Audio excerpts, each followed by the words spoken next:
everybody, here's what's coming up tonight on this Tuesday edition of Now. There is a plant that is currently legal that apparently helps people get off of opiates, but it could become illegal. We'll tell you about it. Should the cities of Lewiston and Auburn merge and become one? That's a question we are asking both sides live tonight. We are meeting another person who is thriving under 30 in our state. This is News Center Now.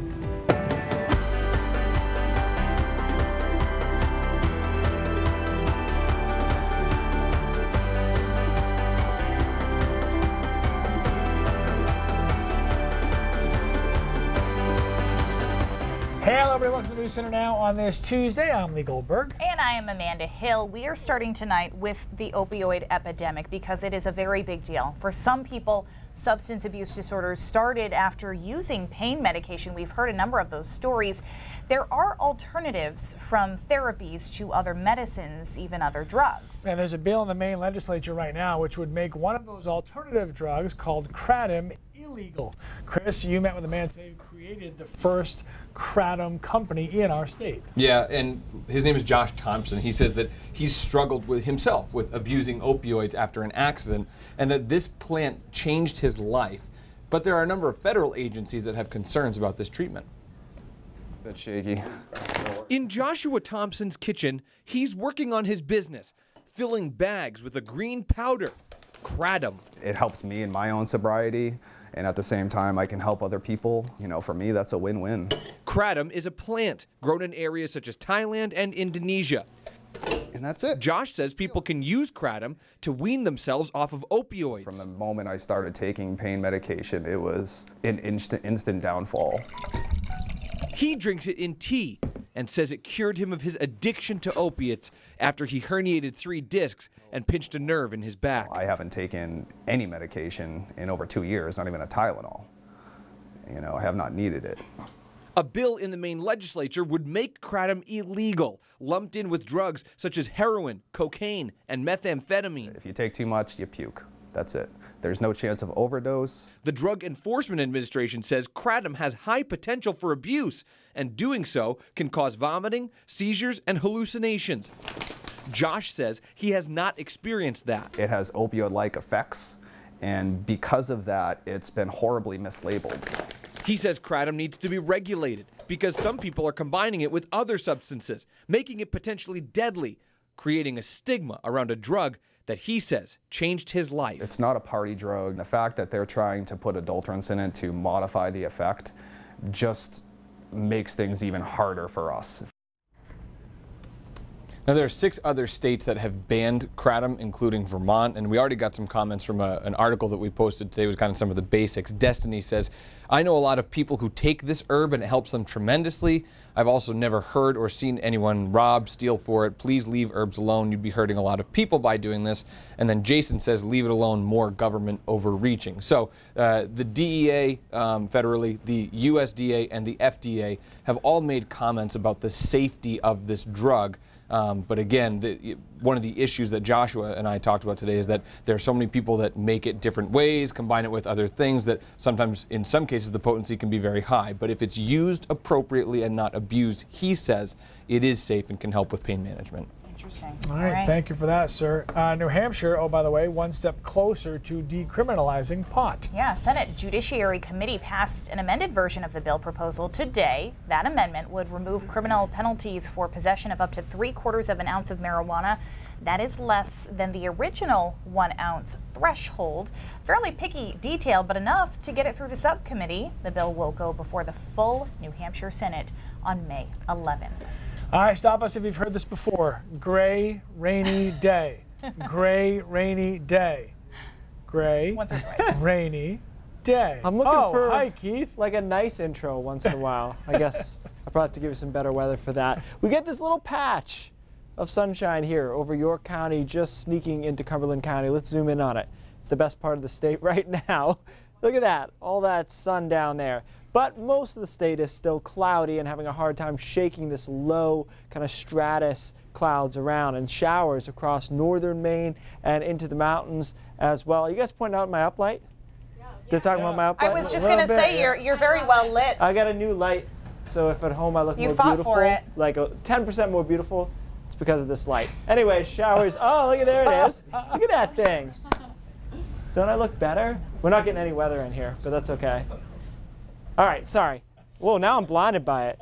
50s, 57 in Portland. Look where the sun is, 66 in Sanford. Showers will continue through the first half of tonight. We're in much better shape tomorrow, particularly along the coastline with a good deal of sunshine. Thursday, guys, finally a bright, sunny day. Ah, so beautiful.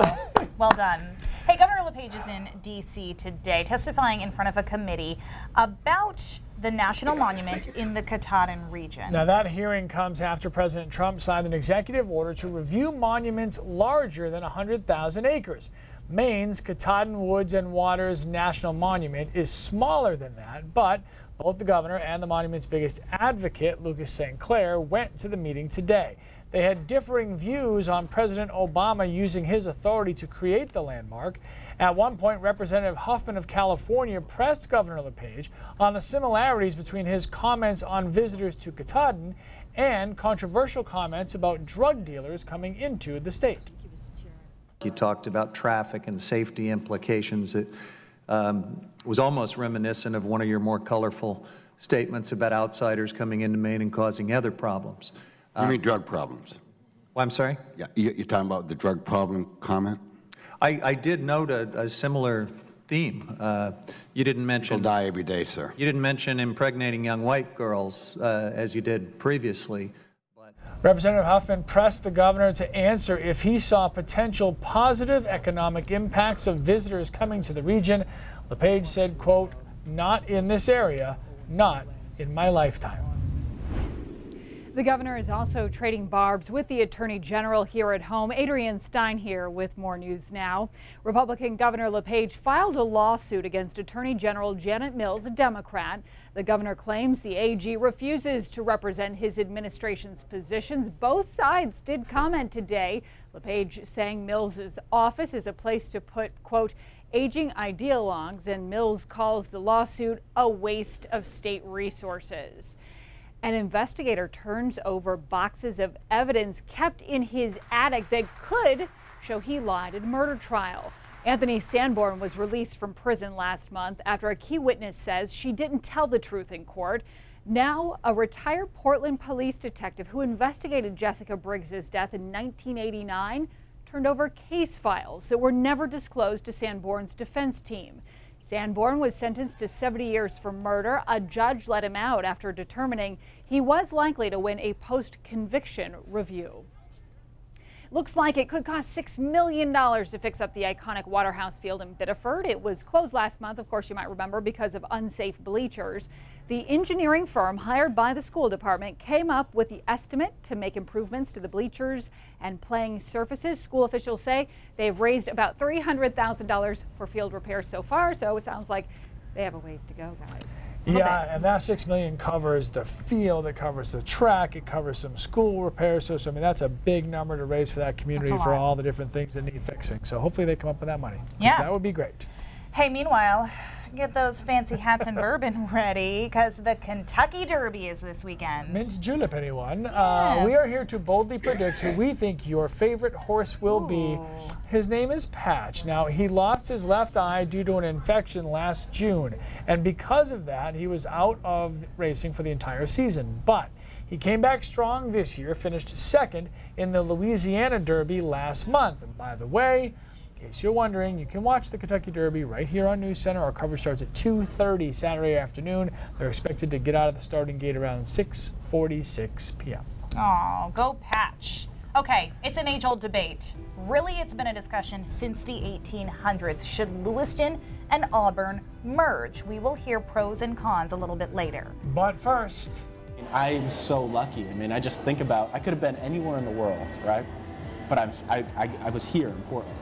Next on Thriving Under 30, overcoming the odds, he's now a leader in the state's biggest city. We'll meet him coming up on Now.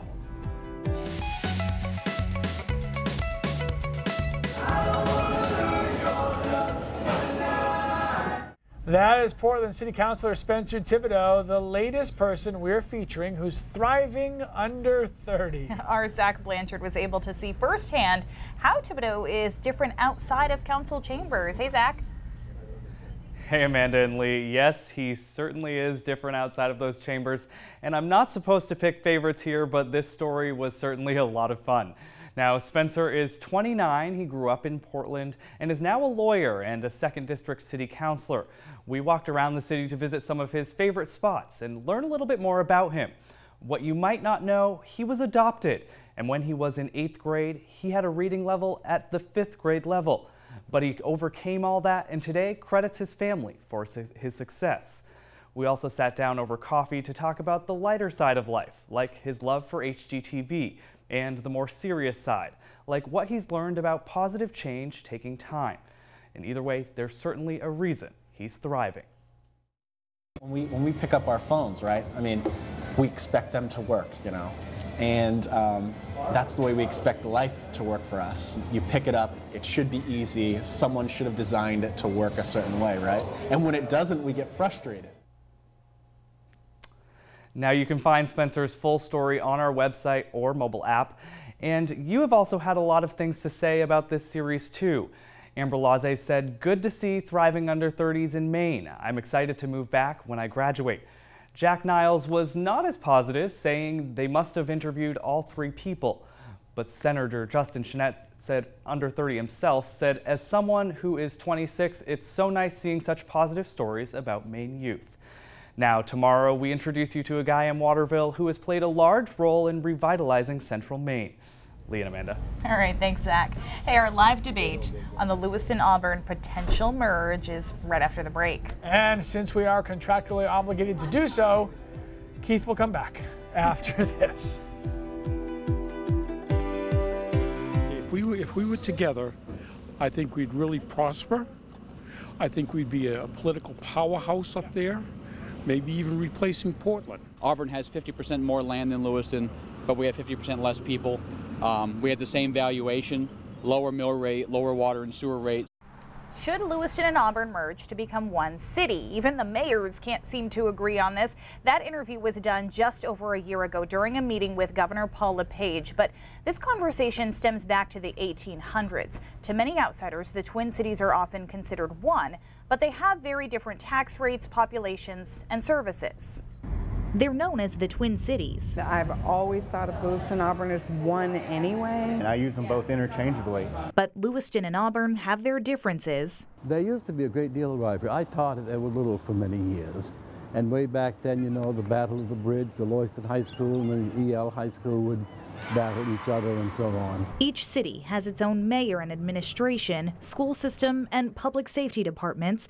But even Governor LePage has pushed in the past to have them merge. There's no reason to have a whole lot of twos. You could be sharing a whole lot of other things. An outside agency hired to study the pros and cons of a merger determined a combined city could produce savings of $23 million to $42 million over 10 years. Alan Smith, a business owner in Lewiston, could get behind that savings. Significant bills of ours do come from paying for city services, so if we can reduce those costs, that would be helpful. From separate taxes to populations, could a merger actually work? If it starts affecting my Lewiston taxes, I think I would like to know maybe. But I've got to wait and learn more about it. Okay, so we want to answer some of those questions. So we invited representatives from both sides. Chip Morrison is with the commission created by voters to look into the merger. Ron Potvin is with the coalition opposed to the consolidation. So Chip, we are going to start with you because you have been researching this for a few years now. Why should the cities combine? I'm one of 6 commissioners who were elected in June of 2014. We have been working for 3 years, thousands of hours, putting together a thoughtful plan for consolidation. The reason this came about was over the last 25 years, there have been 3 studies. Each of those studies said between $2 and $3 million could be saved annually if cities consolidated different kinds of services. Not a total consolidation, just consolidating some of the services. So we said, okay, let the voters decide, and that's what we're doing. We're putting a plan before the voters because the voters of Lewiston and the voters of Auburn get to decide this, no one else. The reason, there are several reasons, but primary reason is we did a detailed study, savings of $2.3 million a year, $23 million over 10 years minimum, just because there's 2 of everything. There are 2 managers, there are 2 police chiefs, there are 2 city councils, there are 2 fire chiefs, there are 2 recreation directors, on and on and on. And our plan was put together with the help of people who currently work in both the Lewiston and Auburn governments. They were part of our work groups, and the thoughtful plan says there's financial savings. There are plenty of other reasons. More effective services, better schools, all of that comes with this package. And our belief is that the people of Lewiston Auburn care deeply and want to do it better. That's why we're doing it. Ron, obviously you on the other side here, this is a topic you've been looking at for 30 years. You were joking off to the side. Yes. What's wrong with merging these 2 cities? Well, basically it doesn't happen across the country. I mean, if this was such a great idea to do, you'd see much more happening in 19,000 communities. You only see 30, and that's only because one's a rural and one's an urban community. Those are the only success stories. Our concern is there's more disasters out there than success stories, whereas Canadian merged cities are now in the process of trying to demerge because the smaller towns found that they lost services when they did combine. This has happened in Quebec City, up in Ottawa, and Saguenay Valley. So, you know, the proof is in the pudding, and there's a reason why this doesn't happen. And our situation, and of which they fail to address, is the financial impacts are going to be absolutely leveling. And we've done our research, and we have collaboration with the evidence, and actually their own consultant helped us in providing one of our concerns was the tax shift, which occurs to Auburn taxpayers, where a large sum of the total budget of Lewiston ends up shifting over to Auburn taxpayers when they're merged. Now there's a dynamic behind that, but I don't think you want to hear such a dynamic. Well, that is a good point, and I'll go back to you for this, Chip, because a lot of questions were about the different tax rates and different mill rates. How would that impact these 2 cities? There's a way to put them together. Obviously, there's debt that both cities incurred. People who live in, I live in Auburn, you know, people in Auburn will have to pay off Auburn's debt by themselves. So there'll be differential tax rates to begin with. And that's provided by law. I mean, I would love to see the numbers. You know, we put our numbers in a report and put it out publicly. You know, what opposition people do is say, that's not right. We have numbers. I want to see those numbers in a report because I can take them apart too. And I think that people are tired of seeing report after report after report says the cities can save money and nothing happens. And it doesn't happen because there's no political will to do it. Times are different today than they were 30 years ago. Ron, I want to give Ron a chance to respond to this. 3 quick issues. Number one, first off, they talk about $2.6 million in savings, but nowhere do they discuss their own report, which says it's going to have a cost of over $1.1 million. They don't deduct that from their total. They keep running around the city saying there's going to be savings, there's going to be savings. The problem with that is that diminishes whatever savings there is, and the 2 tax impacts that happen totally wipe out any savings that there will be. One of them of primary importance is the revaluation of properties in Lewiston, which hasn't happened in 25 years. But this action forces the 2 cities to have another reval, which will amount in a significant shift of almost $3 million in additional taxation to residences. All right, Ron, Chip, thank you so much. Sorry, we have to wrap up, but we'll continue this conversation on Facebook Live, and also we will continue this conversation because this is on the November ballot, so we'll talk to you again. Okay. All right, guys, something needs more than 4 or 5 minutes, so go on Facebook and check that out. Meanwhile, let's talk about the weather. Showers across the mountains and through northern Maine. It's not much going on around the coastline, but just a few patches of late-day sun across York and Cumberland County. That's about it. I thought we'd see some sun this afternoon. Admittedly, not quite as much as I would have thought, but there is some across southern Maine. Temperatures responding where there's sun, 66 in Sanford. Where there's not, it's in the 50s and even 40s, Greenville, Millinocket, and up into Caribou. Showers continue through the first half of tonight. After midnight, rapidly you see less and less shower activity, such that by tomorrow we've got sun along the coastline and mostly cloudy conditions in the mountains. I think most of us will remain dry through through tomorrow with the showers remaining largely in the higher terrain. And then by Wednesday night, we finally start clearing out and we're in better shape for Thursday. Thursday is, unfortunately, though, our only truly sunny day of the work week because we get back to a big storm system as we head into Friday afternoon and Friday night. Cinco de Mayo not looking too good. Heavy pounding rain Friday night through the first half, at least, of Saturday, where we have some thunderstorms involved in that as well. And overall, I don't like the pattern because once that storm moves through, look where it sits up and over us as an upper level low for Monday, Tuesday, Wednesday of next week. Certainly doesn't mean it will be raining that entire time, but chances are the pattern will not be conducive to warmth and it will be conducive to showers. Here's a look at the next 10 days according to the Euro model, and temperatures there below average solidly. So what I'm telling you is I don't really like this pattern. I do like Wednesday afternoon through Thursday. Rain comes in Friday night through Saturday. A lot of people asking about the timing of the rain on Friday. I'd say it arrives by noon to early afternoon depending on your location, and it continues through probably noon on Saturday. So a good chunk of time that it's raining. Rainfall amounts could be over 2.5 inches, and then as I said, after that the pattern will be cooler than average. Okay, great. Yeah, okay, we'll awesome. Through it. Yeah, thanks. you could have skipped weather if you think Good about to it. see you. All right, this is much better news. Do you know somebody in your community, a volunteer who deserves just a huge thank you? Well, we are accepting applications for our 6 Who Care and To Those Who Care awards. A nominee is anybody who goes above and beyond to make life better for the community and its members. Nomination forms have been posted on our website. The deadline to submit your recommendation is Tuesday, the 18th of July, and we are coming right back. All right, today's Brain Drops is actually a look back. 7 years ago today was the end of a huge flood event in Nashville. First, we'll get to the numbers. The pictures are more impressive.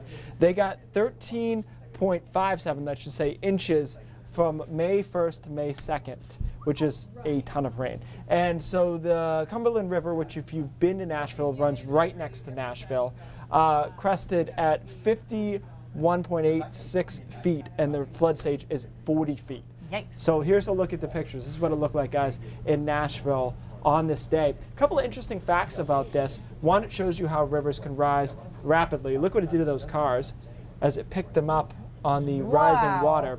And where the Tennessee Titans play was underwater as well. A couple of facts, though.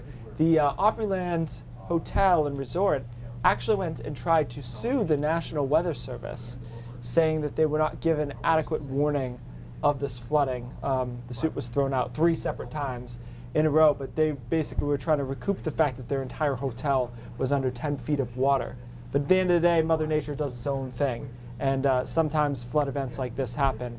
But it kind of gives you an idea of what Mother Nature can do, and that's why we talked about yesterday, flooding is the second leading cause of death, and you can see why that might be. Yeah, and you're better off always having more discretion than not. Like, Right. you play it safe because you don't want to be sorry. Your basement looks like that sometimes, doesn't it? Everybody gets out a lot, after though. this Friday. Yeah. News Center at 5:30 starts right now.